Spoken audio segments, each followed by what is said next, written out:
Kaya wala tayong dalawa. Sige, salta ka dyan. Si Jerry. Kamusta po kayo mga nanay, tatay? At ang mga kabataan natin?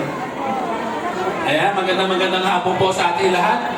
Alam nyo, pinili ko dumalaw rito. No, actually, nagkasabay-sabay yung mga programa natin eh. Makita nyo sa Strike Gym, meron din ginagawa ron. Para naman sa tulong na binibigay ng ating representante, ito po, Congresswoman Nani Mercado Revilla. At syempre, kayo naman. Kayo susweldo na kayo, no? Opo. Kasweldo na kayo ngayon. Yes. Mga nagtuturo sa atin, di ba? May natutunan ba yung mga kabataan?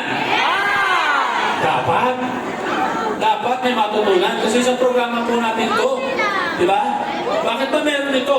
Dahil mataas, ang mga kabataan, hindi ba marunong Magbasa. bumasa, di ba? So kailangan po natin turuan. Lalo na tayong mga magulang. Di ba?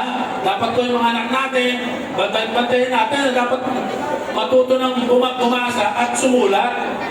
Lalo na po ngayon, katulad kanina, kahapon, ako actually, ayoko mag-declare na walang pasok palagi. Sa totoo lang. Kaya naman yung mga magulang nangungulit, nagagalit. Diba? Pero kahapon nakita ko po naman talaga na although ang NCR, nag-declare po ang NCR, Malacanang.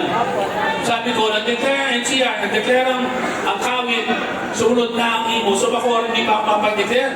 Eh nasa gitna tayo. Sabi ko, baka mamaya talagang sumobra ang ulan. Yun lang po kinatatakutan ko. Whether we like it or not, ang Bacoor. No, kahit anong gawin namin paglilinis sa mga ilog, drainage po natin, na may nagkatrabaho na po niya, regular ha? Eh, naglilinis po tayo ng ilog at saka drainage natin. Whether we like it or not, ang Bacoor, babahain. Bakit? Eh, yung tubig na galing sa taas, saan ba pupunta? Pababa sa atin, di ba? Papuntang dagat. Kaya yun talagang, yun ang kinatatakutan ko. Nagtataka ako sa ibang bayan, katulad ng Dasmariñas sa mataas.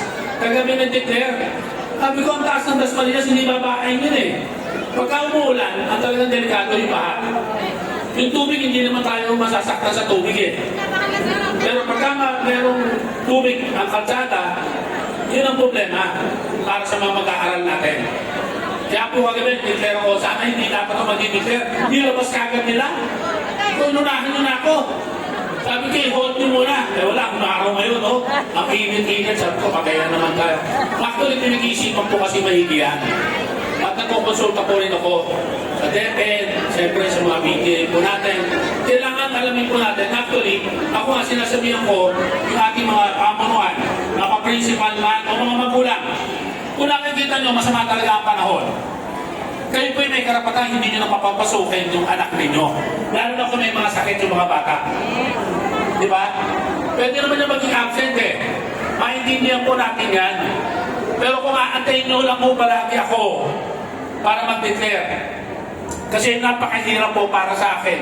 Dahil ayokong nawawalan ng araw yung mga bata.